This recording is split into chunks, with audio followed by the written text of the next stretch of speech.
Happy evening friends. I am Rajasekaran from study படி. இன்றைக்கி 31/12/2021 daily news analysis பார்ப்போம். இன்றைக்கான இம்பார்ட்டண்ட் நியூஸ் செலக்ட் பண்ணி வச்சுருக்குது. ஜிஎஸ்டி காம்பன்சேஷன் பற்றி ஒரு ஆர்டிக்கல், என்எஃப்ஹெச்எஸ் பற்றி ஒரு எடிட்டோரியல், எஃப்சிஆர்ஏ பற்றி ஒரு எடிட்டோரியல், பார்டர் இஷ்யூஸ் வித் சைனான்னு ஒரு ஆர்டிக்கல், ஆஃப்ஸ்பா பற்றி, அதுக்கடுத்து ஸ்மைல்னு ஒரு ஸ்கீம். இது பார்க்குறதுக்கு முன்னாடி ஒரே ஒரு இன்ஃபோ மட்டும் பார்த்துக்கலாம். நம்ம ஸ்டடி படியில் various courses for UPSC, TNPSC group 1, group 2 with மென்டர்ஷிப்போடு போயிட்டுருக்கு. ஹிஸ்ட்ரி, ஜாகிரஃபி, எக்கனாமிக்ஸ், பாலிட்டின்னு வேரியஸ் சப்ஜெக்ட்ஸ் எடுத்துகிட்ருக்காங்க. இதோட ப்ரைஸ் சைடில் மென்ஷன் பண்ணியிருப்பாங்க புக் கவர் பக்கத்துலேயே. இதில் உங்களுக்கு ஏதாச்சும் குவரிஸ் இருந்துச்சுன்னா கீழே இந்த பிடிஎஃப்க்கு கீழே வாட்ஸ்அப் அண்ட் டெலகிராம் நம்பர் இருக்குது, கான்டாக்ட் பண்ணி கேட்டுக்கோங்க. ஆல்சோ இன்ஸ்டாகிராம்லேயும் ஜாயின் பண்ணிக்கோங்க ஃபார் ரெகுலர் அப்டேட்ஸ். இந்த பிடிஎஃப் வேணும்னா வீடியோவோட டிஸ்கிரிப்ஷன் பாக்ஸில் கீழே பின் பண்ணி வச்சுருக்கேன். ஓகே, நம்ம இன்றைக்கான நியூஸ் ஆர்டிகல்ஸ்குள்ளே போகலாம். ஃப்ரெண்ட்ஸ், நாளைக்கு நியூ இயர்னால நாளையிலேருந்து டெய்லி ஒரு கோட் கொண்டு வரலான்ட்டு ஒரு ஐடியா பண்ணியிருந்தேன். பட் அதை இன்றைக்கே கொண்டு வந்துடலாம், அதையே நாளைக்கு தள்ளி போடணுன்ட்டு இன்றைக்கே கொண்டு வந்திருக்கேன். எனக்கு பிடிச்ச 2 கோட் மட்டும் இன்றைக்கி கொண்டு வந்திருக்கேன். Dream, believe, achieve. If you keep on believing, the dream that you wish will come true. Daily ஒரு கோட், சும்மா ஒரு மோட்டிவேஷன் மாதிரி பார்ப்போம். அதே மாதிரி நம்ம கிளாஸ் போகிறதுக்கு முன்னாடி இது ஒரு இம்பார்ட்டண்ட். நேற்று ஒரு சின்ன மிஸ்டேக் பண்ணிட்டேன். நேற்று கிளாஸில் ஆர்டிகல் 19 பற்றி பேசும்போது, ஸ்பீச் அண்ட் எக்ஸ்ப்ரெஷன் பற்றி பேசும்போது அதுக்கு ரெஸ்ட்ரிக்ஷன்ஸ் இருக்குது, கண்டிஷன்ஸ் அப்ளைடு எல்லாமே கரெக்டாக சொன்னேன். பட் டேர்ம் மென்ஷன் பண்ணும்போது மட்டும் அப்சல்யூட்டுன்னு பண்ணிட்டேன். ஆக்சுவலாக இது நான் அப்சல்யூட்டில் தான் கண்டிஷன்ஸ் அப்ளைடு வரும். ஓகேவா? அதே மாதிரி ஆர்டிகல் 17 ஃபார் அப்சல்யூட்டுக்கு என்னென்னா ஆர்டிகல் 17 அது அன்டச்சபிலிட்டி. ஓகேவா? இது மட்டும் பார்த்துக்கோங்க. மீனிங் கரெக்டாக சொன்னேன், டேர்ம் மட்டும் மாற்றி சொல்லிட்டேன். நான் அப்சல்யூட்னா ஆர்டிகல் 19 நான் அப்சல்யூட்டு, ஆர்டிகல் 17 அப்சல்யூட். ஓகேவா? ஓகே, இன்றைக்கான ஃபஸ்ட் ஆர்டிக்கல் பற்றி போகலாம். ஜிஎஸ்டி காம்பன்சேஷனுக்கு முன்னாடி ஜிஎஸ்டி நம்ம ஆல்ரெடி நிறைய வாட்டி படித்தது தான். பட் ஒரு வாட்டி சும்மா ஒரு பேசிக் மட்டும் பார்ப்போம். ஜிஎஸ்டி நானே கொடுத்துட்டேன். ஓகே, ஜிஎஸ்டி எந்த அமெண்ட்மெண்ட் எந்த இயரில் வந்துச்சு, எப்போலேருந்து அதை அப்ளை ஆச்சு அப்படின்னு கமெண்ட்டில் மென்ஷன் பண்ணுங்கள். ஜிஎஸ்டி ஒரு காம்ப்ரிஹென்சிவ் இன்டைரக்ட் டேக்ஸ். ஓகேவா? டைரக்ட் டேக்ஸ்னால் நம்மளே யார் அந்த ஆக்ஷன் பண்ணுறாங்களோ அவங்களே கட்டுறது.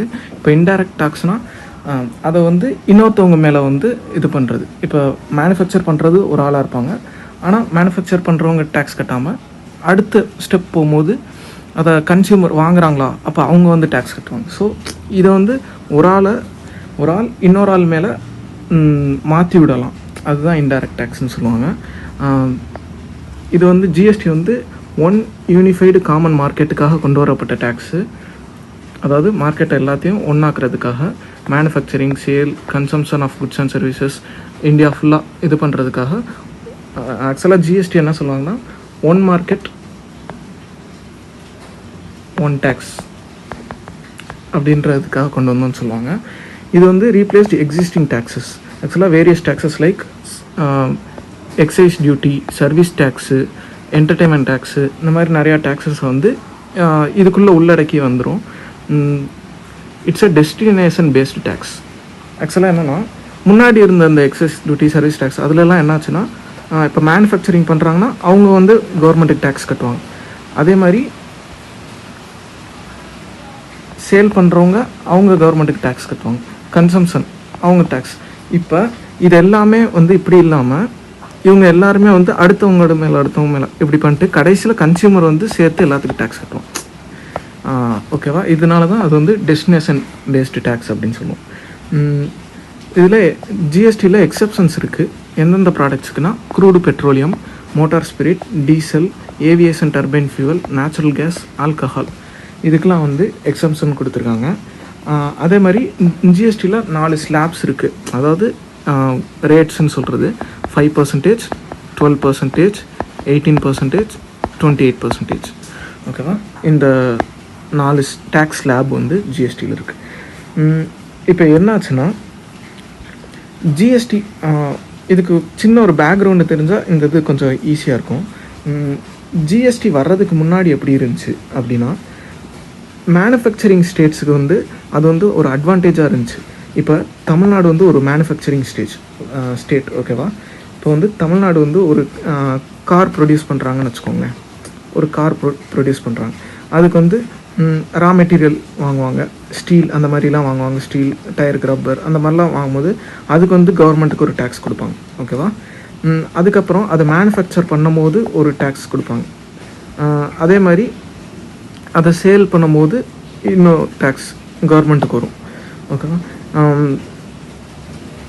இந்த மாதிரி இருந்துச்சு. இப்போ இதில் வந்து கவர்மெண்ட்டுக்கு தான் வந்து மேனுஃபேக்சர் ஆகிற ஸ்டேட்டில் உள்ள கவர்மெண்ட்டுக்கு தான் இது அட்வான்டேஜாக இருந்துச்சு. ஆனால் இப்போ ஜிஎஸ்டி வந்ததுக்கப்புறம் என்னாச்சுன்னா,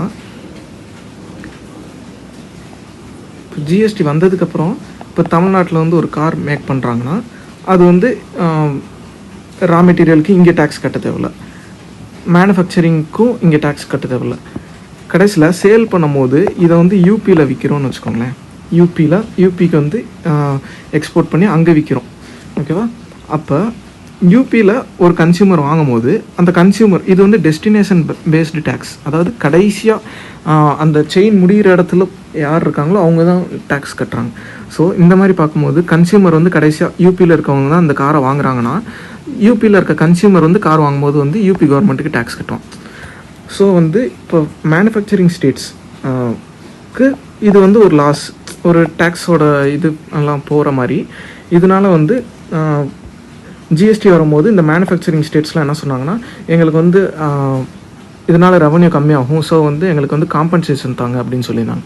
ஸோ இது வந்து சென்ட்ரல் கவர்மெண்ட்டும் இது கரெக்டு தான் சொல்லிட்டு 5 வருஷத்துக்கு டேக்ஸ் தரேன்னு சொல்லியிருந்தாங்க. எவ்வளோனா அவங்க வந்து ஒரு ப்ரெடிக்ஷன் மாதிரி பண்ணாங்க, எவ்வளோ க்ரோ ஆகும் அப்படின்னு. ஒரு வருஷத்துக்கு டேக்ஸ் வந்து வந்திருந்தா, ஜிஎஸ்டி இல்லாமல் இருந்திருந்தா இவங்களுக்கு வந்து எவ்வளோ வந்திருக்கும் அப்படின்னு பார்க்கும்போது ஒரு 14% வந்து ஃபிக்ஸ் பண்ணாங்க. வருஷத்துக்கு 14%. இப்போ வந்து இந்த வருஷம் 100 ரூபா டேக்ஸ் வாங்குறாங்கன்னா நெக்ஸ்ட் இயர் வந்து 14% இன்க்ரீஸ் ஆகி 114 ஆகிருக்கும் அப்படின்னு அவங்க ஃபிக்ஸ் பண்ணுறாங்க. ஸோ வந்து 14% வந்து ஜிஎஸ்டி காம்பன்சேஷன் ஃபிக்ஸ் பண்ணனால இப்போ தமிழ்நாடுக்கு வந்து இந்த வருஷம் 100 வருது. இப்போ நெக்ஸ்ட் இயர் வந்து 114 வரணும். ஓகேவா? ஆனால் 114 வராமல் 110 ஆர் 90 அப்படி தான் வருதுன்னா, அப்போது 110க்கும் 114க்கும் நம்ம டிஃபரன்ஸை சென்ட்ரல் கவர்மெண்ட்லேருந்து தமிழ்நாட்டுக்கு கொடுத்துருவாங்க. ஓகேவா? சென்ட்ரல் கவர்மெண்ட்லேருந்து தமிழ்நாட்டுக்கு கொடுத்துருவாங்க. அதே மாதிரி இப்போ 90 தான் வருது அப்படின்னா அந்த டிஃப்ரென்ஸ் என்னன்னு பார்த்து தமிழ்நாட்டுக்கு வந்து சென்ட்ரல் கவர்மெண்ட் கொடுத்துருவாங்க. இதுதான் வந்து ஜிஎஸ்டி காம்பன்சேஷன் சொல்லி கொடுத்துட்டு இருந்தாங்க. 5 இயர்ஸ்க்கு இருந்துச்சு. இப்போ ஆக்சுவலாக வந்து அதுவே பெண்டிங்கில் தான் இருக்குது. கோவிட்னால கவர்மெண்ட்னால தர முடியல.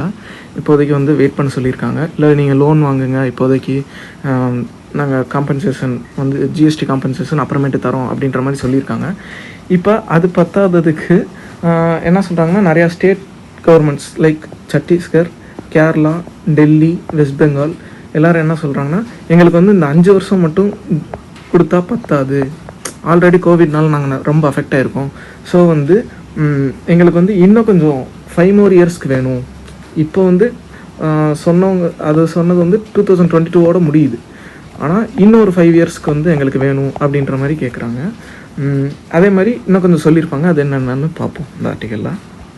ஓகே, டிமாண்ட் நம்ம பார்த்த context. Demand was made by state finance ministers in the budget consultation of union finance மினிஸ்டர்கிட்ட ஸ்டேட் ஃபினான்ஸ் மினிஸ்டர்ஸ் இன்னும் கொஞ்சம் வேணும் அப்படின்ற மாதிரி கேட்டிருக்காங்க. 5 இயர்ஸ்க்கு வந்து ரைஸ் பண்ணுங்கள் அப்படின்ற மாதிரி. ஷேர் ஆஃப் அதே மாதிரி அதோடு சேர்த்து ஷேர் ஆஃப் சென்ட்ரல் கவர்மெண்ட் வந்து ஸ்கீம்ஸ்க்கு சென்ட்ரல் கவர்மெண்ட் வந்து காசு தருவாங்கல்ல, அதை வந்து இன்க்ரீஸ் பண்ண சொல்லியிருக்காங்க. இப்போதைக்கு ஆக்சுவலாக இதுக்கு முன்னாடி சென்ட்ரலி ஸ்பான்சர்ட் ஸ்கீம் நீங்கள் கொடுத்துருக்காங்க. அதுனா என்னன்னு தெரிஞ்சுக்கணும். ஓகேவா? ஆக்சுவலாக 2 ஸ்கீம் வந்து 2ஆக பிரிக்கலாம். Sector scheme, centre sponsored scheme.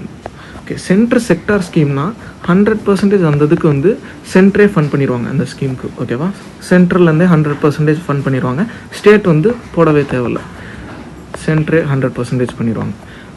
இப்போ சென்ட்ரலி ஸ்பான்சர்டு ஸ்கீம்னா சென்ட்ரு வந்து 60% தருவாங்க.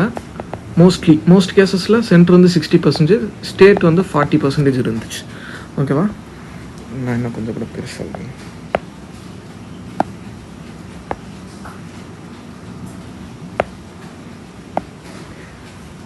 சென்ட்ரு வந்து 60%, ஸ்டேட் வந்து 40% இப்படி இருந்துச்சு. ஆர்எல்ஸ் ஒரு சில ஸ்பெஷல் ஏரியாஸில் மட்டும் சென்ட்ரு வந்து 90%, ஸ்டேட் வந்து 10%. இது இந்த ஸ்பெஷல் ஏரியாஸ்ன்றது ஹில் ரீஜன், அந்த மாதிரி டெவலப் ஆக முடியாத ஏரியாஸ், அந்த மாதிரி இல்லை ரொம்ப பேக்வேர்டாக இருக்குது, அந்த மாதிரி ஏரியாஸில் மட்டும் சென்ட்ரு வந்து 90, ஸ்டேட் வந்து 10. நம்ம மாதிரி சாதா ஸ்டேட்ஸில் வந்து சென்ட்ரு வந்து 60, ஸ்டேட் வந்து 40, இந்த மாதிரி தான் இருக்குது. இதான் வந்து ரெண்டு ஸ்கீம் வந்து ரெண்டாக பிரிக்கலாம். ஓகேவா, இங்கே வந்து இந்த சென்ட்ரலி ஸ்பான்சர்டு ஸ்கீம்ஸில் இப்போ வந்து நீங்கள் 60:40 அல்லது இந்த மாதிரி தரதை வந்து ஒரு சில ஸ்கீமில் 75:25 தருவாங்க. பட் வந்து இன்னும் கொஞ்சம் கூட்டுங்க, நீங்கள் இந்த 60 தராதிங்க, 60 தர இடத்துல 80 தாங்க, அந்த மாதிரி கொஞ்சம் கூட்டி தாங்க அப்படின்ற மாதிரி ஸ்டேட்ஸ் வந்து சென்டர்கிட்ட சொல்கிறாங்க. ஓகேவா, அதே மாதிரி GST compensation to the states for revenue shortfall resulting from subsidy. இப்போ நம்ம பார்த்தோம்ல ஜிஎஸ்டி காம்பன்சேஷன் எதுக்காகன்னு பார்த்தோமா, அது வந்து ஆக்சுவலாக நான் சொல்லியிருந்தேன்ல 2022 ஜூன் 2022 முடிகிறதா இருந்துச்சு. ஓகேவா, ஜூன் 2022 முடிகிறதா இருந்துச்சு. அதை வந்து இப்போ இன்க்ரீஸ் பண்ண சொல்லியிருக்காங்க. இப்போ சென்டருக்கு வந்து எப்படி அவங்களுக்கும் கொஞ்சம் காசு வேணும்ல ஜிஎஸ்டி காம்பன்சேஷன் தர்றதுக்காக, அதுக்காக சென்ட்ரு வந்து ஒன்று போட்டிருந்தாங்க, ஜிஎஸ்டி காம்பன்சேஷன் ஆக்ட் ஆஃப் 2017. ஓகேவா, இது வந்து அந்த ரெவன்யூ லாஸ் ஆஃப் ஸ்டேட் கவர்மெண்ட்டுக்கு இது பண்ணுறதுக்காகவே இந்த டேக்ஸ் போட்டிருந்தாங்க. இந்த இந்த காம்பன்சேஷன் செஸ்னால் என்னன்னு பார்ப்போம். அதுக்கு முன்னாடி இன்னொன்று தெரிஞ்சிருக்கணும். இன்றைக்கி நிறையா கான்செப்ட் மாதிரி பார்க்குறோம், கொஞ்சம் ஞாபகம் வச்சுக்கோங்க. செஸ்னால் என்னன்னு தெரியணும். ஓகேவா, மொத்தம் 2 இருக்குது. செஸ்ன்னு ஒன்று இருக்குது, சர்சார்ஜ்னு ஒன்று இருக்குது. சர்சார்ஜ்னு ஒன்று இருக்குது. ஓகேவா, ரெண்டுமே ஒரு டேக்ஸ் போடுறதுக்கு மேலே ஒரு டேக்ஸ் போடுவாங்க. ஓகேவா, டேக்ஸ் ஆன் டேக்ஸ்ன்னு சொல்லுவாங்க. ரெண்டையுமே ஒரு டேக்ஸ் மேலே இன்னொரு டேக்ஸ் மாதிரி போட்டு எக்ஸ்ட்ரா ஆக்குவாங்க. ஓகேவா, இது செஸ் வந்து ரெண்டுமே அதே மாதிரி, ரெண்டுமே சென்ட்ரல் கவர்மெண்ட் மட்டும்தான் போட முடியும். சென்ட்ரல் கவர்மெண்ட் மட்டும் தான் போட முடியும். செஸ்ஸுனா ஒரு பர்டிகுலர் பர்பஸ்க்காக போட முடியும். இப்போ வந்து எக்ஸாம்பிளுக்கு வந்து ஒரு எஜுகேஷன் டெவலப் பண்ணணுன்றதுக்காக எஜுகேஷன் செஸ் அப்படின்னு போட்டாங்கன்னா அந்த ப்ராசஸ் முடிகிற வரையும் தான் அந்த எஜுகேஷன் செஸ் வந்து கலெக்ட் பண்ண முடியும். இப்போ ஸ்வச் பாரத் செஸ்ன்னு ஒன்று இருக்குது, க்ளீனிங் ப்ராசஸ்க்காக. ஓகேவா, இப்போ வந்து அந்த பர்பஸ் முடிஞ்சிருச்சு. எதுக்காக செஸ் வாங்கினமோ அந்த பர்பஸ் முடிஞ்சிருச்சு. இப்போ எஜுகேஷன் சிஸ்டம் ஒன்று கொண்டு வரதுக்காக செஸ் வாங்குறாங்க. அந்த எஜுகேஷன் சிஸ்டம் கொண்டு வந்து நல்லபடியாக முடிஞ்சிருச்சுன்னா அந்த செஸ்ஸை வந்து கேன்சல் பண்ணிடுவாங்க. ஓகேவா, ஆனால் சர்சார்ஜ் வந்து அப்படி இல்லை. சர்சார்ஜும் சென்ட்ரல் கவர்மெண்ட் தான் போடுவாங்க. இது வந்து சர்சார்ஜ் வந்து எந்த இதில் வேணாலும் போடலாம். பர்பஸ் வந்து மென்ஷன் பண்ணணும்னு தேவையில்லை. அவங்களுக்கு சென்ட்ரல் கவர்மெண்ட்டுக்கு தேவையான அளவு எப்போ வேணாலும் இம்போஸ் பண்ணலாம். அவங்க வந்து எப்போ வேணாலும் அவங்களுக்கு தேவையான நேரத்தில் எடுத்து விடலாம். ஓகேவா, அதனால் சர்சார்ஜுக்கும் செஸ்ஸுக்கும் உள்ள டிஃப்ரென்ஸ் என்னன்னு பார்த்தோம். ஓகேவா, இப்போ இது தெரிஞ்சுல, சர்சார்ஜுக்கும் செஸ்ஸுக்கும் உள்ள டிஃப்ரென்ஸ் தெரிஞ்சிச்சு. இப்போ செஸ் இதுதான் காம்பன்சேஷன் செஸ். நான் சொன்னேன்ல ஜிஎஸ்டி காம்பன்சேஷன் செஸ்னால், அப்போ ஜிஎஸ்டி எதுக்காக, இது ஒரு பர்பஸ் இருக்குது, ஸ்டேட்டுக்கு வந்து கொஞ்சம் சப்போர்ட் பண்ணணும், அதுக்காக காம்பன்சேஷன் தரணும். So GST compensation chess. இப்போ இந்த 5 வருஷம் முடிஞ்சோடனே இந்த செஸ் எடுத்துடலான்ற ஒரு ஐடியாவில் முன்னாடி இருந்தாங்க. பட் இப்போ என்ன பண்ண போகிறாங்கன்னு தெரியல. ஸ்டேட்ஸ் வந்து ஒரு டிமாண்ட் வச்சுருக்காங்க, இன்னொரு 5 வருஷத்துக்கு எங்களுக்கு எக்ஸ்ட்ரா தாங்க. இப்போ நான் சொல்லியிருந்தேன்ல, இப்போ நான் சொன்ன ஸ்டோரியை தான் இங்கே கொடுத்துருப்பாங்க. என்னென்னா ஜிஎஸ்டி காம்பன்சேஷன் செஸ் வந்து 2017 கொண்டு வந்தாங்க. சென்ட்ரல் கவர்மெண்ட் வந்து ஒரு ப்ரெடிக்ட் பண்ணியிருந்தாங்க 14% வந்து ஒரு இயர்க்கும் கூடிக்கிட்டே போகும். அந்த இதை வந்து அவங்களால அட்டைன் பண்ண முடியலன்னா, 14% க்ரோத் அட்டைன் பண்ண முடியலன்னா, இந்த கலெக்டட் டேக்ஸ்லேருந்து, இந்த செஸ்லேருந்து காம்பன்சேட் பண்ணிக்குவாங்க ஸ்டேட்டுக்கு. ஓகேவா, சென்ட்ரு வந்து ஸ்டேட்டுக்கு காம்பன்சேட் பண்ணிப்பாங்க. ஓகே, அதே மாதிரி இந்த காம்பன்சேஷன் செஸ்ஸிலேருந்து வர அமௌண்ட்டை இந்த காம்பன்சேஷன் செஸ் ஃபண்டுன்னு ஒன்று க்ரியேட் பண்ணி அதில் வந்து போட்டுகிட்டே வருவாங்க. கடைசியில் வந்து சேர்ந்தோடனே ஸ்டேட்ஸுக்கு வந்து காம்பன்சேஷனுக்காக பிரித்து கொடுத்துருவாங்க. ஓகேவா? இதில் என்னென்ன ஐட்டம் மேலே இந்த காம்பன்சேஷன் செஸ் போடுறாங்கன்னா, மெயினாக சின் குட்ஸ், லக்ஸரி குட்ஸ் அது மேலே தான் போடுவாங்க. இப்போ சின் குட்ஸ்னால் என்னென்னு பார்ப்போம். ஓகேவா? சின் குட்ஸ் தான் மெயினாக. சின் குட்ஸ்னால் அது வந்து ஒரு ஹார்ம்ஃபுல் ஆகும், ஒரு இண்டிவிஜுவலுக்கோ இல்லை சொசைட்டிக்கோ ஹார்ம்ஃபுல்லான ஒரு விஷயம். இப்போ எக்ஸாம்பிளுக்கு டொபாக்கோ, சிகரெட், பான் மசாலா, இன்னும் வேறு என்ன சொல்லலாம்னா சாஃப்ட் ட்ரிங்க்ஸு, கேம்பிளிங் சொல்லலாம், ஆல்கஹால் சொல்லலாம். இதிலலாம் வந்து சின் குட்ஸ், இதுக்கெலாம் வந்து இந்த செஸ் போடுவாங்க. அதே மாதிரி லக்ஸரி குட்ஸ்ன்னு சொல்லுவாங்க. லக்ஸரி ஆடம்பரமான குட்ஸ், அதுலேயும் செஸ் போடுவாங்க. அதுக்கு எக்ஸாம்பிள் என்னென்னா ஒரு high level bike, higher range bike, car, automobiles எல்லாமே. ஒரு 5 ஸ்டார் ஹோட்டல், நீங்கள் நார்மலான ஹோட்டலுக்கும் 5 ஸ்டார் ஹோட்டல் போனீங்கன்னா அங்கே வந்து காம்பன்சேஷன் செஸ் போடுவாங்க. அந்த மாதிரி இடத்துலலாம் இது வருது. ஓகேவா? இப்போ ஜிஎஸ்டி காம்பன்சேஷன் செஸ் பற்றி ஃபுல்லாக பார்த்தோம். இதில் நிறையா கொஞ்சம் கான்செப்ட்ஸும் பார்த்தோம். ஓகேவா? ஒரு வாட்டி ரிவைஸ் பண்ணிக்கோங்க. இப்போ நம்ம நெக்ஸ்ட்டு ஆர்டிக்கல் போகலாம். இது என்எஃப்ஹெச்எஸ், நேஷ்னல் ஃபேமிலி ஹெல்த் சர்வேன்னு இப்போ ரீசெண்டாக வந்துச்சு. 5 நேஷ்னல் ஃபேமிலி ஹெல்த் சர்வே 5ன்னு இப்போ ரீசெண்டாக வந்துச்சு. அதை பற்றி ஒரு எடிட்டோரியல் வந்துருந்துச்சு. இதில் என்னென்னலாம் கொடுத்துருக்காங்க அப்படின்றத கீழே பார்ப்போம். என்எஃப்ஹெச்எஸ் 5 இது வந்து ஒரு பேர்ட்ஸ் ஐ வியூனால் மேலேருந்து ஒரு ஓவரால் அவுட்லைன் பார்க்குறாங்க. இந்த எடிட்டோரியலில் பார்க்கும்போது பாப்புலேஷன் க்ரோத் வந்து ஸ்டெபிளைசிங்னு சொல்கிறாங்க. ஓகேவா? அதே மாதிரி family planning services have improved அப்படின்னு சொல்கிறாங்க.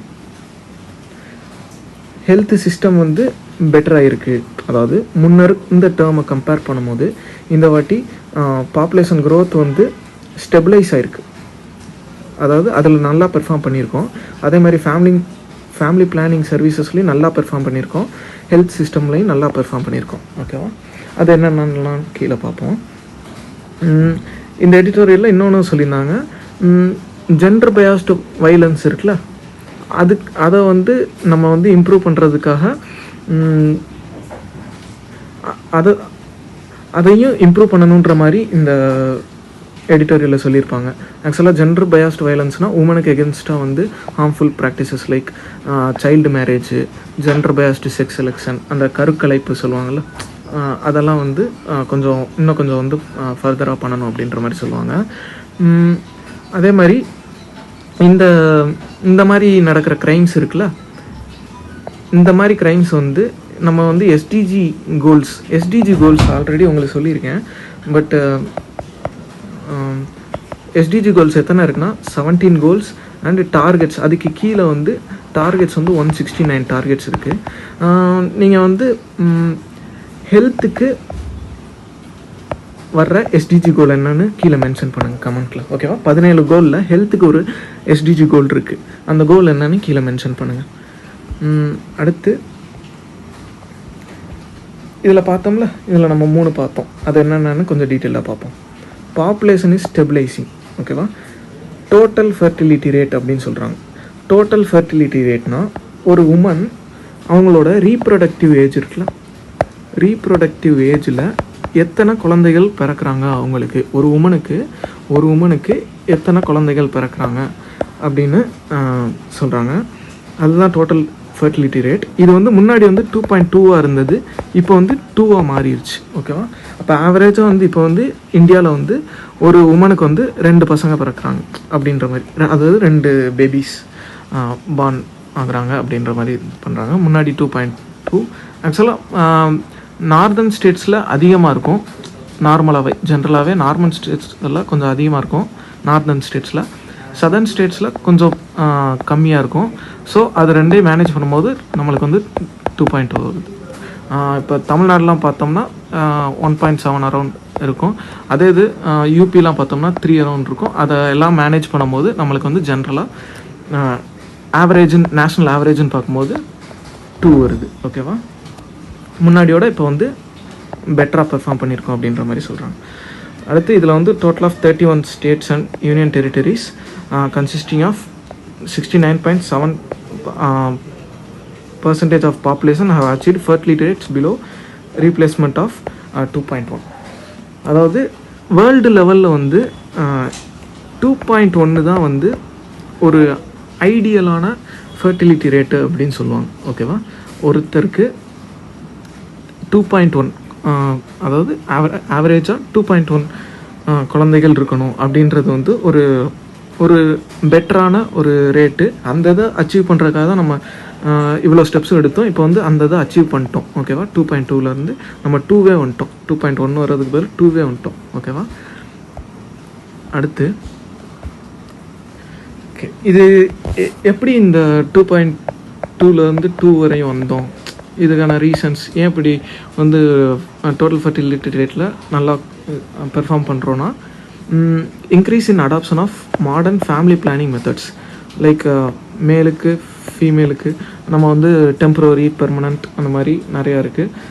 பெர்மனண்ட்டில் நம்ம வந்து ஃபீமேலுக்கு டியூபெக்டோமி சொல்லுவோம், மேலுக்கு வேசக்டோமி சொல்லுவோம். அதுக்கப்புறம் டெம்பரரியில் காண்டம்ஸ் அண்டு நிறையா காப்பர் டியூப்ஸ் அந்த மாதிரி நிறையா இருக்குது.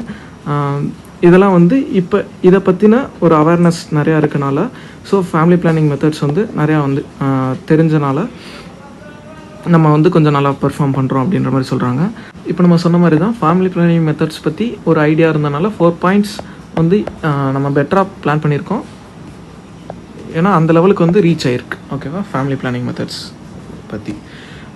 அதே மாதிரி நம்ம ஃபீமேல் லிட்ரஸி ரேட்லேயும் கூட்டிகிட்ருக்கோம். 41% உமன் வந்து 10 or more years of schooling, அதாவது ஸ்கூலிங்கில் வந்து 10 or more years வந்து 41% ஆஃப் உமன் வந்து பண்ணிகிட்ருக்காங்க. ஓகேவா, improvement. Girls who study longer have few childrens. அதாவது நிறையா படிக்கிறவங்க, உமன்ஸில் நிறையா படிக்கிறவங்க ஃபியூவர் சில்ட்ரன்ஸ் வச்சுக்கிறாங்க. ஆல்சோ அவங்க வந்து மேரேஜ் டிலே பண்ணுறாங்க. ஏன்னா எம்ப்ளாய்மெண்ட்டும் உமன் எம்பவர்மெண்ட்டுன்றதுக்கு ஒரு எக்ஸாம்பிள் இது தான். உமன் எம்பவர்மெண்ட்டுன்னு ஏதாச்சும் கேட்டாங்கன்னா அதில் இது எழுதலாம். உமன் வந்து உமனுக்கு எஜுகேஷன் தரோம், அதனால வந்து மேரேஜ் டிலே ஆகுது, டிலே பண்ணுறாங்க.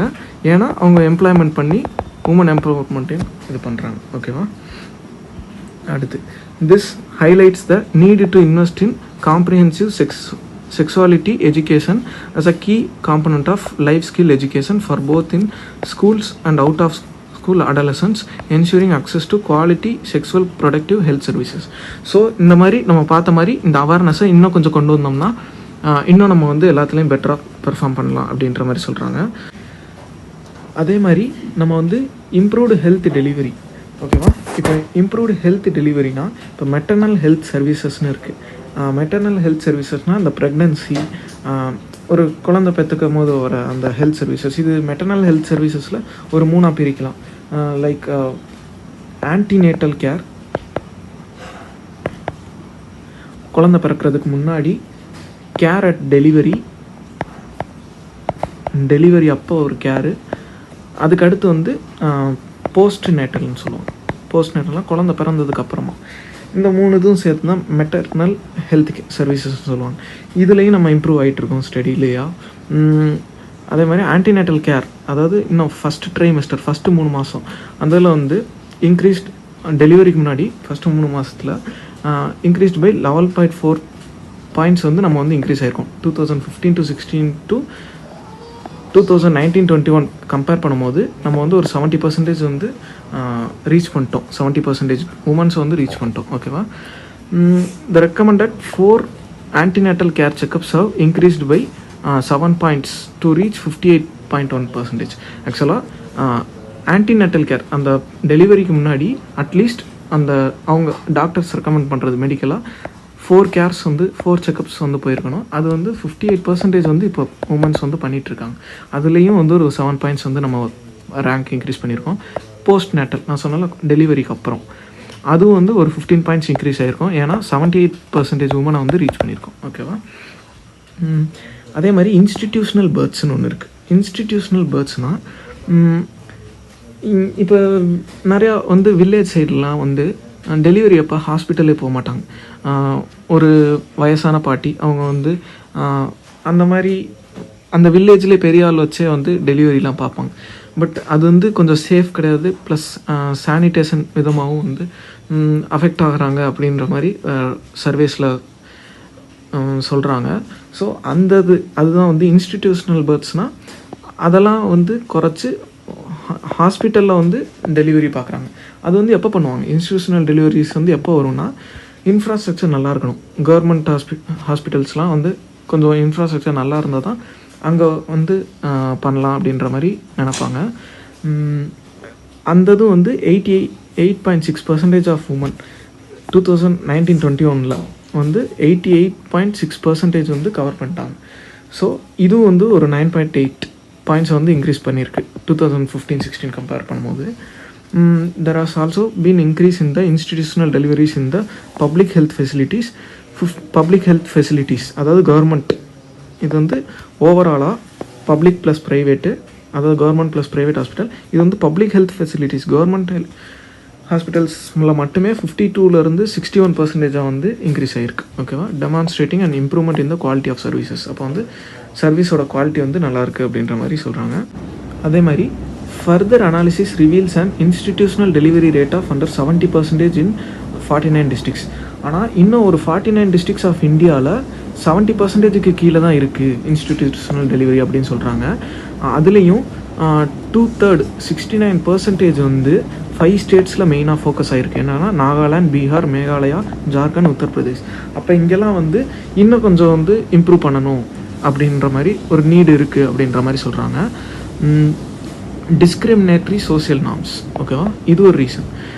Evidences indicate significant progresses where women have the right to okay இப்போ வந்து right to bodily autonomy and integrity. முன்னாடி இருக்க ஸ்டீரியோ டைப் மாதிரி ஒரு ஆண் நினச்சா பெண் வந்து குழந்தை பெற்றுக்கணும் அப்படின்ற மாதிரி இல்லாமல் உமன் தான் எப்படியும் ஒரு பேபியை வந்து உமன் தான் வந்து சுமக்க போகிறாங்க. ஓகேவா? அப்போ வந்து அவங்க தான் வந்து அதில் வந்து ஒரு மேஜர் டெசிஷன் எடுக்கணும். ரைட் டு பாடி வந்து உமன்கிட்ட தான் அப்படின்ற மாதிரி, ரைட் டு பாடி வந்து உமனுக்கு. ஸோ அவங்க தான் வந்து டெசிஷன்ஸ் எடுக்கணும் அப்படின்ற ஒன்று வந்து சிக்னிஃபிகண்ட்டாக இப்போ வந்து நடந்துகிட்ருக்கு. Proportion of womens aged 15 to 24 years who use menstrual hygiene products has increased by almost 20 points between 2015 and 2019. இந்த இதில் வந்து 77% உமனுக்கு வந்து இந்த ஏஜில் உள்ள உமனுக்கு வந்து மென்சுரல் ஹைஜீன் ப்ராடக்ட்ஸை இப்போ யூஸ் பண்ணுறது வந்து இன்க்ரீஸ் பண்ணியிருக்காங்க. லைக் சானிடரி நாப்கின்ஸ் அந்த மாதிரி வந்து 73% ஆஃப் உமன் வந்து இப்போ யூஸ் பண்ணிகிட்ருக்காங்க. அதுலேயும் வந்து ஒரு 20 பாயிண்ட்ஸ் வந்து நம்ம இன்க்ரீஸ் ஆகிருக்கோம் 2015 கம்பேர் பண்ணும்போது. இப்போ the proportion of women who have their own bank accounts have gone up to 25, அதாவது பாயிண்ட்ஸே 25% பாயிண்ட்ஸ் வந்து இன்க்ரீஸ் ஆகிருக்கும். ரீச் வந்து 78. இப்போ வந்து 78.6% உமன் வந்து புதுசாக பேங்க் அக்கௌண்ட்ஸே வச்சுருக்காங்க. ஓகேவா? இதனால் வந்து நம்மளுக்கு ஒரு 25 பாயிண்ட்ஸ் வந்து அந்த சர்வேல கிடச்சிருக்கு. அப்புறம் around 54% of the women have their own mobile phones. 54% of women வந்து மொபைல் ஃபோன்ஸ் வச்சுருக்காங்க. அபவுட் 1 in 3 அதில் மூணு பேர் வந்து இன்டர்நெட் யூஸ் பண்ணுறாங்க. This coupled with increase in the proportion of women with more than 10 years of schooling. Okay, இப்போ phone வச்சுருக்காங்க, இன்டர்நெட்டை யூஸ் பண்ணுறாங்க, ப்ளஸ் அவங்களுக்கு வந்து அந்த மென்சுரல் ஹைஜீன் ப்ராடக்ட்ஸ் யூஸ் பண்ணுறாங்க. அதே மாதிரி ஸ்கூலிங் வந்து 10 years முடிச்சிருக்காங்க. ரைட் டு பாடி அந்த ரைட்டு தெரியுது. எல்லாம் சேர்ந்து உமன் எம்பவர்மெண்ட்டுக்கு வந்து ரொம்ப யூஸ் ஆகுது அப்படின்ற மாதிரி சொன்னாங்க. இன்னும் கொஞ்சம் ஃபியூ இயர்ஸில் combination of mobile technology, banking, education, womens economic empowerment இன்னும் கொஞ்சம் இந்த டிஸ்கிரிமினேட்டரி நார்ம்ஸை வந்து அட்ரஸ் பண்ணும். அதாவது இன்ஃபார்மலாக நடக்கிற டிஸ்கிரிமினேஷனை வந்து இன்னும் கொஞ்சம் தடுக்கும் அப்படின்ற மாதிரி சொல்லியிருக்காங்க. To empower women and ensure gender justice it is imperative to address harmful practices. இன்னும் அந்த child marriage, gender biased sex செலெக்ஷன்லாம் வந்து நம்ம வந்து தடுக்கணும் அப்படின்ற மாதிரி சொல்கிறாங்க. the prevalence of child marriage gone down marginally from 26.8 in 2015 to 16 to 23.3 in 2019 to 21. அதாவது சைல்டு மேரேஜோடதும் கம்மியாக இருக்குது. முன்னாடி 26% இருந்தது, இப்போ வந்து 23.3% வந்து கம்மியாச்சு. சிமிலர்லி செக்ஸ் ரேஷியோ வந்து இம்ப்ரூவ் ஆகிருக்கு. செக்ஸ் ரேஷியோனா ஒரு குழந்தை பிறக்கும் போது எத்தனை 1000 ஆணுக்கு எத்தனை பெண்கள் இருக்காங்க அப்படின்றது, அதுவும் ஃப்ரம் 990 to 929 வரையும் இப்போ இன்க்ரீஸ் ஆகிருக்குன்ற மாதிரி சொல்கிறாங்க. 1 in 3 women continue to face violence from their spouse. ஆனால் இன்னும் 1 in 3 வந்து ஹஸ்பண்டுக்கிட்ட இருந்து, அதாவது அவங்களோட பார்ட்னர்கிட்ட இருந்து இன்னும் வந்து வயலன்ஸ் ஃபேஸ் பண்ணிட்டு தான் இருக்காங்க அப்படின்றது. இதெல்லாம் கொஞ்சம் மாற்றணும். இது வந்து பீப்புளோட மைண்ட் செட்டு தான். ஸோ இதை வந்து நம்ம தான் மாற்றணும். அதுக்கப்புறம் இதுக்கான need to enhance the value of women and girls by working on transforming unequal power relations, structural inequalities and discriminatory norms, attitudes and behaviors. இப்போ சொன்னது தான், நம்ம வந்து நம்மளோட ஆட்டிடியூட் பிஹேவியர்லாம் வந்து சேஞ்ச் பண்ணால் தான் நம்ம வந்து உமன் எம்பவர்மெண்ட்டுக்காக நம்மளோட பங்கை கொடுக்க முடியும். அதே மாதிரி ப்ரொமோட்டிங் ஜெண்டர் ஈக்குவல் வேல்யூஸ். ஓகேவா? உமன்ஸ் பார்ட்டிசிபேஷன் இந்த economy continues to remain low. என்ன தான் இவ்வளோ இது பண்ணாலும் உமனோட பார்ட்டிசிபேஷன் வந்து உமன் எம்ப்ளாய்மெண்ட் பார்த்தோம்ல, அதெல்லாம் இன்னும் கொஞ்சம் கம்மியாக தான் இருக்குது. பட் வந்து நம்ம இன்னும் கொஞ்சம் வந்து உமன் எம்பவர்மெண்ட் இன்க்ரீஸ் பண்ணிடலாம் ஃப்யூச்சரில் அப்படின்ற மாதிரி சொல்கிறாங்க. Women still bear the disproportionate burden of unpaid domestic works. இந்த வீட்டு வேலை பார்க்குறது, அன்பெய்டு டொமஸ்டிக் ஒர்க், இதெல்லாம் வந்து இந்த பர்டன்லாம் இன்னும் உமன் மேலே தான் இருக்குது. அதே மாதிரி care work, hindering their ability to access gainful employment. அவங்கள வந்து இன்னும் எம்ப்ளாய்மெண்ட்டுக்கு வேலைக்கு அனுப்புறதில்லை. இந்த மாதிரி இதெல்லாம் இன்னும் வந்து நடந்துக்கிட்டு தான் இருக்குது. ஸோ நம்ம வந்து ஜெண்டர் ஈக்குவல் வேல்யூஸ் வந்து இன்னும் ப்ரொமோட் பண்ணணும் அப்படின்ற மாதிரி சொல்லியிருந்தாங்க. இது கொஞ்சம் பெரிய ஆர்டிக்கல், பட் இதுலேயும் கொஞ்சம் டேர்ம்ஸ்லாம் கொஞ்சம் பார்த்தோம். ஸோ இதையும் நல்லா பார்த்துக்கோங்க. நம்ம நெக்ஸ்ட் ஆர்டிக்கல் போகலாம். அடுத்து கில்லிங் த லைசன்ஸ் அப்படின்ட்டு நம்ம ரீசெண்டாக FCRA இப்போ தான் பார்த்தோம். அதை பற்றி திரும்பி வந்திருக்கு. சரி, நம்ம ஒரு ரிவிஷனாக இன்னொரு வாட்டி கூட பார்த்துருவோம். ஓகேவா? ஒரு கான்டெக்ஸ்டோட இன்னொரு வாட்டி பார்த்துருவோம். FCRA பற்றி டே பிஃபோர் எஸ்டர்டே கொஞ்சம் டீட்டெயில்டாக எடுத்தேன். பார்க்காதவங்க ஒன்ஸ் அதையும் ஒரு வாட்டி பார்த்துக்கோங்க. FCRA அது பார்க்கலைனாலும் இப்போ நான் கொஞ்சம் அதை கவர் பண்ணுற மாதிரி நான் சொல்லிடுறேன். இப்போ FCRAனா ஃபாரின் கான்ட்ரிபியூஷன் ரெகுலேஷன் ஆக்ட். ஓகேவா? அதாவது எதுக்குன்னா, இப்போ ஒரு NGO இருக்குது, நான் கவர்மெண்டல் ஆர்கனைசேஷன், அது ஏதோ ஒரு அசோசியேஷன் இருக்குது. இப்போ நான் ஒரு ABCன்ற ஒரு அசோசியேஷன் நடத்துகிறேன்னா, எனக்கு ஃபாரின்லேருந்து ஒரு ஃபண்டு வருது இதை நடத்துகிறதுக்காக அப்படின்னா, நான் அதை வந்து அதுக்கு வந்து பெர்மிஷன் வாங்கியிருக்கணும். மேண்டேட்ரியாக நான் வந்து என் அசோசியேஷனை வந்து கவர்மெண்ட்டில் ரிஜிஸ்டர் பண்ணி அதுக்கு வந்து ஒரு ரிஜிஸ்ட்ரேஷன் சர்டிஃபிகேட் வாங்கணும். அதுவும் இல்லாமல் இப்போ இந்த FCRA அமெண்ட்மெண்ட் ஆக்ட் படி 5 years ஒன்ஸ் வந்து ரெனியூவலும் பண்ணணும் அந்த ரெஜிஸ்ட்ரேஷனை. அந்த ரெனியூவல் பண்ணுறவங்கள ரெஜிஸ்ட்ரேஷன் ரெனியூவல் பண்ணுறதுல தான் இந்த மிஷனரிஸ் ஆஃப் சேரிட்டி அப்படின்ற மதர் தெரேசா ஆரம்பித்த ஒரு இன்ஸ்டியூஷன், அவங்களோட வந்து இப்போ வந்து ஸ்டாப் பண்ணி வச்சுருக்காங்க. ஸோ அவங்களுக்கு ஃபண்டு கிடைக்கிறதுலாம் கொஞ்சம் கஷ்டமாக இருக்குது. அதனால தான் இப்போ ரீசெண்டாக வந்து லாஸ்ட் 1 வீக்காக டெய்லி FCRAன்னு நியூஸில் பார்த்துக்கிட்டே இருக்கோம். ஓகேவா? எந்த ஃபாரின் ஃபண்ட் கலெக்ட் பண்ணுற NGOவாக இருந்தாலும் அவங்க வந்து FCRAல மேண்டேட்ரி அது பண்ணியிருக்கணும். இது வந்து எதனால் அப்படின்னு பார்த்தோன்னா, எதனாலன்னு பார்ப்போம். According to MHA, ministry of home affairs, between 2016 to 20, government cancelled FCRA license of more than 6,600 NGOs and suspended of those about 264. அதாவது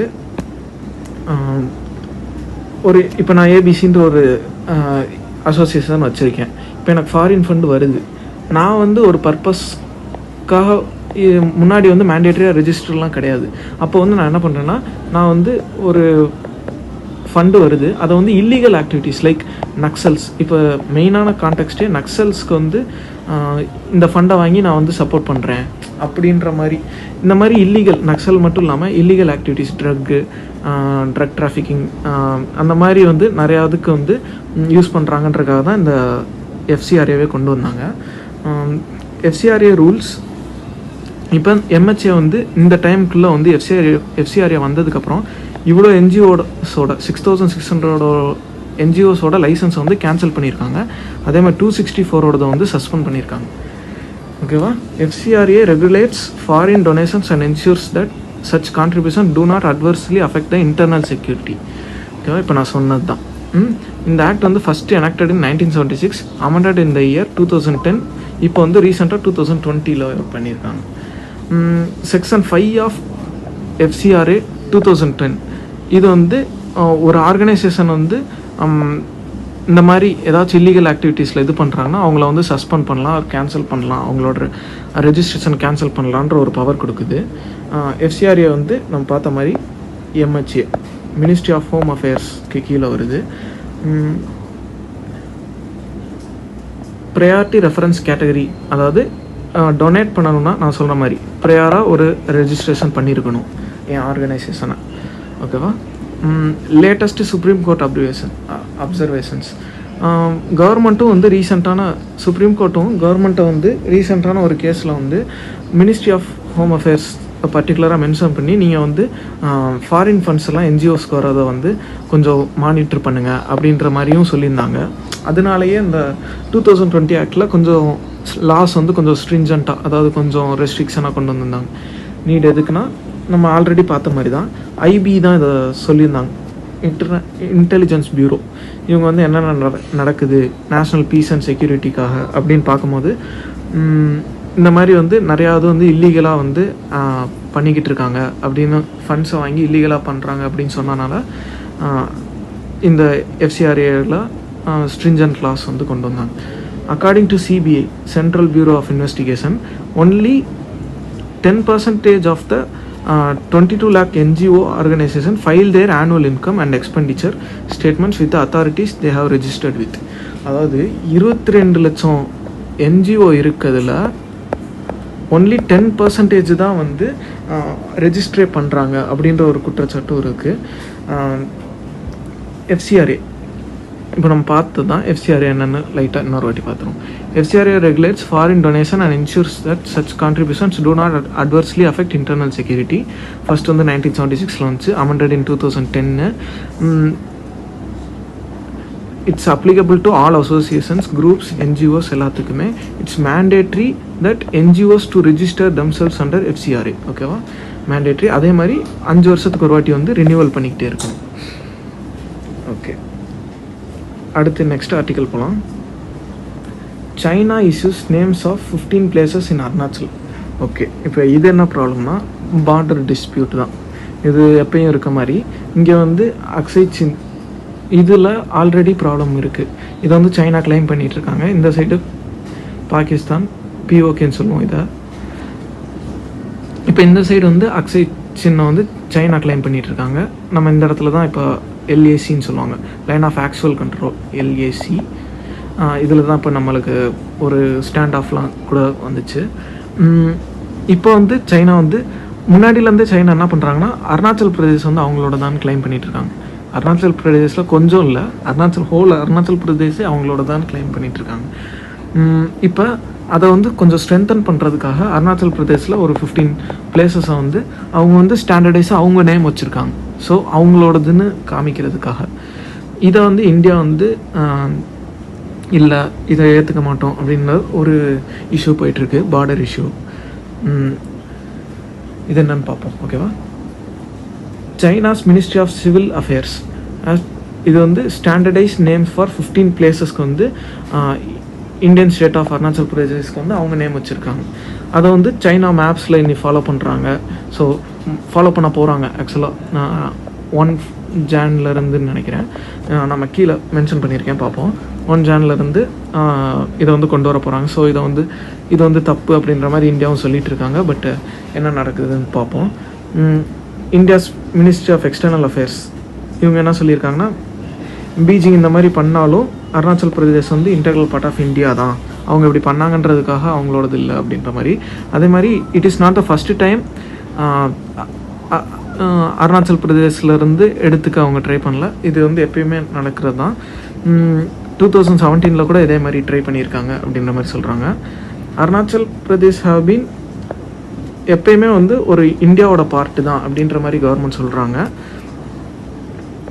அதுக்கு புது புது நேம் வைக்கிறனால வந்து அருணாச்சல் பிரதேஷ் வந்து சைனாவோடது ஆயிராது அப்படின்ற மாதிரி மினிஸ்ட்ரி ஆஃப் எக்ஸ்டர்னல் அஃபேர்ஸ்லேருந்து சொல்லியிருக்காங்க. அதே மாதிரி அருணாச்சல் பிரதேஷ் சைனாஸ் வியூவிலேருந்து பார்த்தோன்னா அவங்க வந்து அருணாச்சல் பிரதேஷ் அருணாச்சல் பிரதேஷை ஜங்கன் ஆர் சவுத் டிபெட் அப்படின்னு தான் சொல்லுவாங்க. இந்த மேப்லேயே இருக்கும் அருணாச்சல் பிரதேஷ். இதை வந்து ஹோலாக வந்து சவுத் டிபெட் அப்படின்னு சொல்லுவாங்க. ஓகேவா? அண்ட் இன் 2017 பீஜிங் வந்து ஆல்ரெடி ஒரு 6 official names for the places வச்சுருக்காங்க. எங்கெங்கெல்லாம் தலாய் லாமா வந்து விசிட் பண்ண போது. ஓகேவா? இந்தியன் கன்சர்ன் இந்தியாவிலேருந்து என்ன இது பண்ணுறேன், இந்தியனுக்கு என்ன கன்சர்ன்னா 15 நியூ ஸ்டாண்டர்ட் நேம்ஸ் வச்சுருக்காங்க. இந்த மேப்பை வந்து மினிஸ்ட்ரி ஆஃப் சிவில் அஃபேர்ஸும் வந்து இது ரிலீஸ் பண்ணியிருக்காங்க. இதை வந்து நான் சொன்ன மாதிரி அந்த ஜான்வரி 1 சைனா வந்து கொண்டு வர போகிறாங்க. இதனால வந்து சைனாக்கும் நம்மளுக்கும் பைலாட்ரல் ட்ரேட்னா 2 கண்ட்ரிஸ் சேர்ந்து ட்ரேட் நடத்துவாங்க. ஓகேவா? இவங்க ஒரு டீலிங்லாம் வச்சு இந்தியாவும் சைனாவும் இந்த 2 கண்ட்ரியும் சேர்ந்து இப்போ ட்ரேடில் நிறையா டீலிங்ஸ்லாம் வச்சு பண்ணிகிட்ருக்காங்க. இதனால் இந்த ட்ரேட் அஃபெக்ட் ஆகலாம் அப்படின்ற அளவுக்கு வந்து இந்தியாவிலேருந்து ஒரு கன்சர்ன் ரைஸ் பண்ணியிருக்காங்க. ஓகேவா? சைனா வந்து அவங்களோட லெஜிஸ்லேச்சரில் இப்போ நம்ம வந்து பார்லிமெண்ட்டில் பண்ணுற மாதிரி அவங்க வந்து ஒரு பார்டர் லா புதுசாகவே கொண்டு வந்திருக்காங்க. அதில் வந்து இப்போ வந்து நேம் பண்ணியிருக்கோம், இது வந்து இதோட டெரிட்டரி, இது வந்து எங்களோட டெரிட்டரி, இதை சேஃப்கார்ட் பண்ணுறதுக்காக என்ன ஆக்ட் வேணாலும் சைனா பண்ணலாம் அப்படின்ற மாதிரி சொல்லியிருக்காங்க. லைக் மிலிட்ரியாக கூட யூஸ் பண்ணலாம் அப்படின்ற மாதிரி. இப்போ ஆல்ரெடியே ஒரு ஸ்டாண்ட் ஆஃப் போயிட்டுருக்கு இந்த சைடு. ஆல்ரெடி நம்மளுக்கு லடாக் சைடு இந்த இடத்துல ஒரு ஸ்டாண்ட் ஆஃப் போயிட்டுருக்கு. இந்த இடத்துல இப்போ இந்த இடத்துல ஸ்டாண்ட் ஆஃப் போயிட்டுருக்கும் போதே சைடில் சைனீஸ் வந்து இந்த மாதிரி புதுசாக வேறு கொண்டு வந்திருக்காங்க. இது வந்து எங்கள் நாட்டோட இடம் அப்படின்ற மாதிரி, இதை வந்து மீறினா வந்து ஆக்ஷன் எடுப்போம் அப்படின்ற மாதிரி அவங்க இதில் ஒரு ஸ்ட்ரிஞ்சன்ட் லாஸ், அவங்களும் கொஞ்சம் லாஸ் கொண்டு வந்துட்டுருக்காங்க.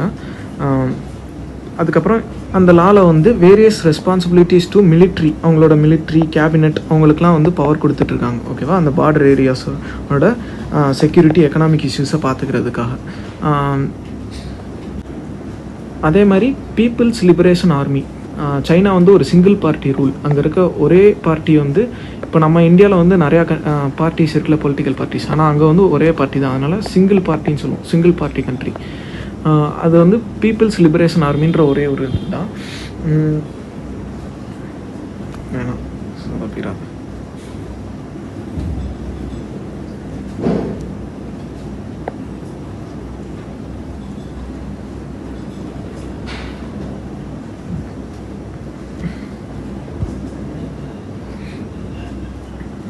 அவங்களோட பீப்புள்ஸ் லிபரேஷன் ஆர்மி அவங்க வந்து என்ன பண்ணியிருக்காங்கன்னா பார்டர் டியூட்டிஸ் வந்து அந்த இடத்துல கேரி அவுட் பண்ணலாம், இன்க்ளூடிங் அந்த ட்ரில்ஸ். இப்போ நம்ம இதில் மிலிட்ரி ட்ரில்ஸ்லாம் இருக்கும்ல, அந்த மாதிரிலாம் பண்ணலாம். To prevent, stop and combat invasion, encroachment, யாராச்சும் புதுசாக ஊடுருவ நினச்சாங்கன்னா அவங்க மேலே அட்டாக் பண்ணலாம். அந்த மாதிரிலாம் வந்து ஸ்டெப்ஸ் எடுத்துகிட்ருக்காங்க.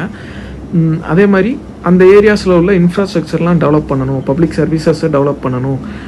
அந்த ஏரியாஸில் வந்து பீப்புள்ஸ் லைஃப்பை வந்து சப்போர்ட் பண்ணி என்கரேஜ் பண்ணி அங்கே வந்து எக்கனாமிக் வேல்யூஸ் வந்து கூட்டணும் அப்படின்ற மாதிரி சொல்லியிருக்காங்க. அதே மாதிரி தான் இது வந்து ஒரு லாங் ஸ்டாண்டிங் வாட்டர் இஷ்யூஸ். இதை வந்து அவங்க ரிசால்வ் பண்ணுறதுக்காக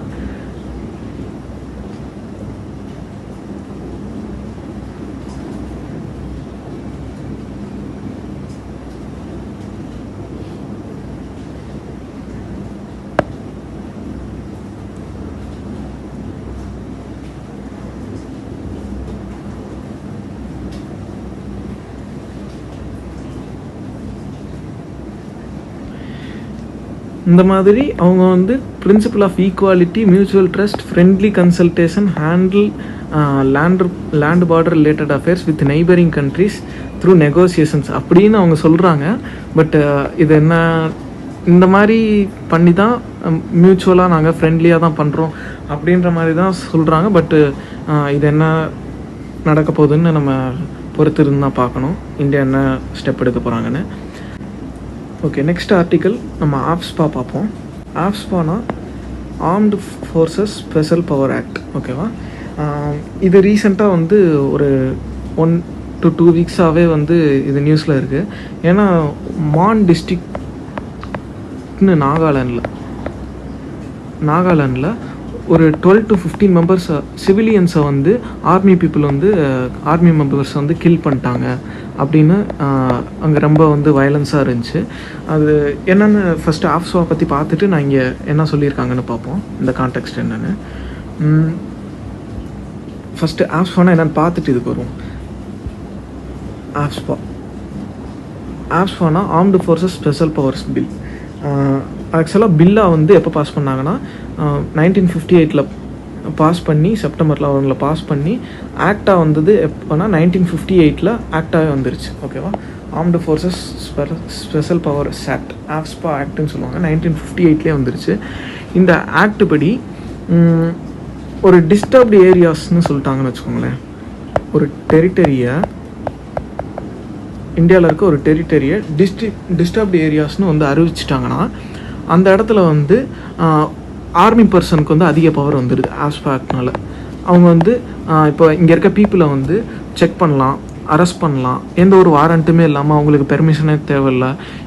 ஒருவேளை அவங்க வந்து இவங்க டெரரிஸ்ட்டுன்ற மாதிரி நினச்சிட்டாங்கன்னா, லைக் அவங்களுக்கு வந்து ஒரு இது வருது, ஒரு ஃபயர் இமீடியட்டாக ஃபயர் பண்ணணும்னு ஒரு சுச்சுவேஷன் வருதுன்னா அவங்க வந்து பெர்மிஷனே இல்லாமல் கூட ஃபயர் பண்ணலாம். அதனால ஒருத்தவங்க இறந்தா கூட பரவாயில்ல, அப்படி அந்தளவுக்கு வந்து ஆப்ஸ்பாவில் வந்து பவர் தருது ஆர்மி பர்சனுக்கு. இப்போ வாசிப்போம். The act came into force in the context of increasing violence in the northeastern states decades ago, which the state governments found it difficult to control. ஆக்சுவலாக இப்போ அந்த ஏரியாவில் நிறையா இப்போ டெரரிஸ்ட் ஆக்டிவிட்டீஸ் வந்து வயலன்ஸ் வந்து ரொம்ப அதிகமாக வரும்போது ஸ்டேட் போலீஸால் ரொம்ப இது பண்ண முடியாதுல்ல, அவங்களுக்கு அந்தளவு பவரும் இல்லை. ஸோ டிஃபிகல்ட்டாக இருக்குன்ட்டு ஸ்டேட் கவர்மெண்ட்லாம் சொன்னனால இங்கே வந்து சென்ட்ரல் கவர்மெண்ட்னால ஆப்ஸ்பான் வந்து கொண்டு வந்துட்டாங்க. ஓகேவா, மெயினாக வந்து இது வந்து நார்த் ஈஸ்டர்ன் ஸ்டேட்ஸில் தான் ரொம்ப அதிகம். ஓகேவா, AFSPA gives armed forces the power to maintain public order in disturbed areas. They have the authority to prohibit a gathering of 5 or more persons in an area, can use a force or even open fire, after giving due warning if they feel a person is a contravention of the law. இப்போ ஒரு 5-6 பேர் குரூப்பாக இருக்காங்க, ஒரு லா வந்து மதிக்காத மாதிரி இருக்குன்னா அவங்களுக்கு ஒரே ஒரு வார்னிங் மட்டும் கொடுத்துட்டு இவங்க பெர்மிஷனே இல்லாமல் கூட ஃபயர் பண்ணலாம், அதனால் அவங்க இறந்தாலும் பரவாயில்ல அப்படின்ற மாதிரி இந்த பவர்னால தான் பிரச்சனை. If reasonable suspension exists, the army can also arrest a person without a warrant, enter or search premises without a warrant, ban possessions of firearms. இப்போ நான் சொன்னது தான் இந்த வித்தவுட் அ வாரண்ட் அரெஸ்ட் பண்ணலாம். இதெல்லாம் வந்து ட்ரெக்கோனியன் ஆக்ட்னு சொல்லுவாங்க. ட்ரெக்கோனியன்னா ரொம்ப அக்ரெசிவ், ட்ரெக்கோனியன் சொல்லுவாங்க. இது UAPA, ஆப்ஸ்பா இதெல்லாம் வந்து ட்ரெக்கோனியன் ஆக்ட்னு சொல்லுவாங்க. அதாவது ரொம்ப ஃபோர்ஸ் பண்ணுற மாதிரி அக்ரெசிவாக இருக்குதுன்னு சொல்லிட்டு. இது வந்து இந்த பவர்னால் நிறையா மிஸ்யூஸ் பண்ணுறாங்க, தேவையில்லாமல் வந்து அரெஸ்ட் பண்ணுறாங்க. And entrance search premises without a வாரண்ட்ன்ற பேரில் வந்து உமன்ஸை வந்து ரேப் பண்ணுறாங்க. ஸோ இந்த மாதிரிலாம் வந்து நிறையா இஷ்யூஸ் வந்து ரொம்ப வருஷமாகவே நடந்துகிட்டே தான் இருக்குது. நிறையா கம்ப்ளைண்ட்ஸ் வந்துகிட்டே தான் இருக்குது பீப்புள் சிவிலியன்ஸ் கிட்டேருந்து. இப்போ ரீசெண்டாக வந்து அந்த 12 to 15 பீப்புள்ஸ் வந்து மான் டிஸ்ட்ரிக்ட்னு ன்ற பிளேஸில் வந்து இது பண்ணாங்க, கில் பண்ணிட்டாங்க. அதனால தான் இது வந்து ரொம்ப ரீசன்ட் நியூஸ். அதுக்கப்புறம் வந்து என்ன சொன்னாங்கன்னா, பீப்புளெலாம் ரொம்ப போராடினோன்னே இப்போ வந்து ஆப்ஸ்பா வந்து வேணாம், ரிப்பீல் பண்ணிடலாம், ஆப்ஸ்பாவே ரிப்பீல் பண்ணிடலாமா, எடுத்து விட்டுறலாமா அப்படின்ற ஒரு டிஸ்கஷனும் போயிட்டுருக்கு. அதுக்காக ஒரு கமிட்டியும் அமைச்சு போயிட்டுருக்காங்க. அதே நேரத்தில் அட் அ டைமில் மினிஸ்ட்ரி வந்து நேற்று ஒரு இன்றைக்கி ஒரு நோட்டிஃபிகேஷன் என்னென்னா, சென்ட்ரல் கவர்மெண்ட் என்ன ஒப்பீனியன் எடுத்திருக்காங்கன்னா, ஹோல் நாகாலாண்டையுமே டிஸ்டர்ப்ட் அண்ட் டேஞ்சரஸ் கண்டிஷன் இருக்குது அப்படின்னு சொல்லிட்டு இன்னும் ஒரு 6 monthsக்கு எக்ஸ்டெண்ட் பண்ணிடலாம். இப்போ இருக்க ஆப்ஸ்பாவை இன்னும் ஒரு 6 monthsக்கு எக்ஸ்டெண்ட் பண்ண போகிறோம் அப்படின்ற மாதிரி சொல்லிட்டாங்க. ஓகேவா, அந்த செக்ஷன் 4 அதுதான் வந்து அவங்களுக்கு பவர் கொடுக்குது, அந்த கில் பண்ணால் கூட பரவாயில்லன்ற பவர் கொடுக்குது. அதை வந்து இன்னும் ஒரு 6 மந்த்ஸ்க்கு வந்து எக்ஸ்டெண்ட் பண்ண போகிறாங்க. ஓகேவா, டிசம்பர் 30, 2021 ஆக்சுவலாக இது லாஸ்ட் எக்ஸ்டென்ஷன் வந்து ஜூனில் பண்ணாங்க. ஜூன் 30 6 மந்த்ஸ் பண்ணி தான் டிசம்பர் 30 வந்துச்சு 2021. இப்போ இங்கேருந்து 6 மந்த்ஸ் வந்து எக்ஸ்டெண்ட் பண்ணுறாங்க. ஸோ இதுக்கும் சிவிலியன்ஸ் ரியாக்ட் பண்ணுவாங்கன்னு நினைக்கிறேன். அதனால தான் இந்த இது நியூஸில் இருக்குது. இப்போ தான் சொல்லியிருக்காங்க எக்ஸ்டெண்ட் பண்ணுறோன்னு. ஓகேவா, அடுத்த ஆர்டிக்கல் போவோம். இது வந்து ஒரு சின்ன ஆர்டிக்கல் தான். இதில் ஒரு ஸ்கீம் மட்டும் தெரிஞ்சுக்கிட்டால் போதும். ஸ்மைல்னு ஒரு scheme, support for marginalised individuals for livelihood and enterprise. ஓகேவா, என்னென்னு பார்ப்போம். Scheme for rehabilitation of persons engaged in begging. அதாவது பெக்கரியில் இருக்காங்கல்ல அவங்களையும் டிரான்ஸ்ஜெண்டர் பர்சனுக்கு சப்போர்ட் தரணும் அப்படின்றதுக்காக ministry of social justice and empowerment. ஓகேவா, ministry of social justice and empowerment இந்த மினிஸ்ட்ரியிலேருந்து இந்த ஸ்கீம் வந்து கொண்டு வந்திருக்காங்க.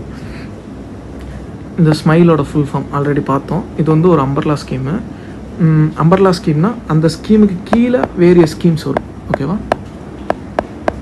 சின்ன சின்ன ஸ்கீம்ஸ் எல்லாம் சேர்த்து அதை வந்து ஒரு ஹோல் ஸ்கீமாக சொல்லுவாங்க. அது அம்பர்லா ஸ்கீம். ஸ்மைல்னா support for marginalised individuals for livelihood and enterprise. இதில் வந்து கீழே வந்து இது கீழே வந்து 2 சப்ஸ்கீம் இருக்குது. ஓகேவா, ஸ்மைலுக்கு கீழே 2 சப்ஸ்கீம். ஒன்று வந்து என்னென்னா டிரான்ஸ்ஜெண்டர் பர்சன்ஸ்க்காகவும், இன்னொன்று வந்து பெக்கரியில் இருக்கவங்க பர்சன்ஸ்க்காகவும். ஓகேவா, அவங்களுக்கு வந்து ரீஹாபிலிட்டேஷன்னா மறுவாழ்வுன்னு சொல்லுவாங்கள்ல, அந்த மறுவாழ்வு, அவங்களுக்கான மெடிக்கல் ஃபெசிலிட்டிஸு, கவுன்சிலிங் தர்றது, அவங்கள படிக்க வைக்கிறது, ஸ்கில் டெவலப் பண்ணுறது, அவங்களுக்கு ஒரு வேலை வாங்கி தர்றது, அந்த மாதிரிலாம் வந்து பண்ணுறதுக்காக தான் இந்த ஸ்கீமு.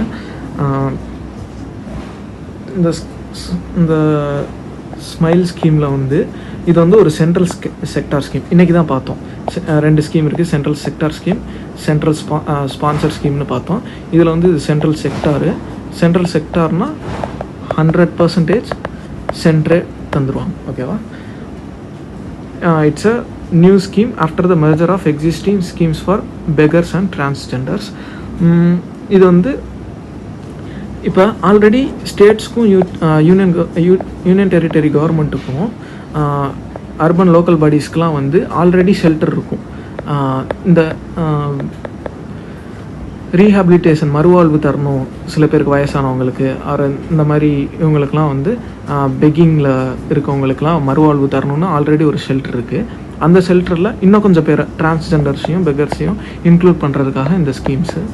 அப்படி ஷெல்டர் ஹோம் இல்லாத இடத்துல கூட புதுசாக ஒரு ஷெல்டர் ஹோம் கட்டி அவங்கள வந்து இன்க்ளூட் பண்ணணுன்றது தான் இந்த ஸ்கீமோட ஒரு அப்ஜெக்டிவிட்டி.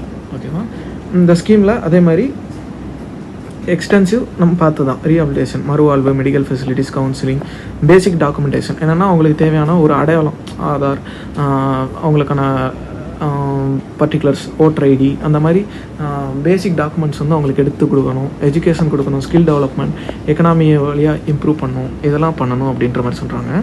அதே மாதிரி இந்த ஸ்கீமில் வந்து அப்ராக்சிமேட்லி 60,000 புவரஸ்ட் பர்சனை வந்து இந்த ஸ்கீம்னால் பெனிஃபிட் ஆவாங்க அப்படின்ற மாதிரி ஒன்று சொல்லிகிட்டு இருக்காங்க. இந்த அப்ஜெக்டிவிட்டியில் இதுவும் இருக்குது. ஓகேவா, ஓகே ஃப்ரெண்ட்ஸ், தேங்க்யூ. அப்புறம் ஆன் பிஹாஃப் ஆஃப் ஸ்டடி படி I wish you all advance happy new year. நம்ம நாளைக்கு இதே மாதிரி நாளையோட நியூ இயரோட நியூஸ் அனாலிசிஸ் என்னன்னு நாளைக்கு பார்ப்போம். Thank you friends, all the best. அப்புறம் உங்களுக்கு ஏதாச்சும் queries ஆர் சஜஷன்ஸ் ஏதாச்சும் இருந்துச்சுன்னா கமெண்ட்டில் மென்ஷன் பண்ணுங்கள். நான் கேட்ட ஒரு சில கொஸ்டின்ஸ்க்கும் வந்து ஆன்சர்ஸ் வந்து கமெண்ட்டில் மென்ஷன் பண்ணுங்கள், நான் ரிப்ளை பண்ணுறேன். Thank you friends.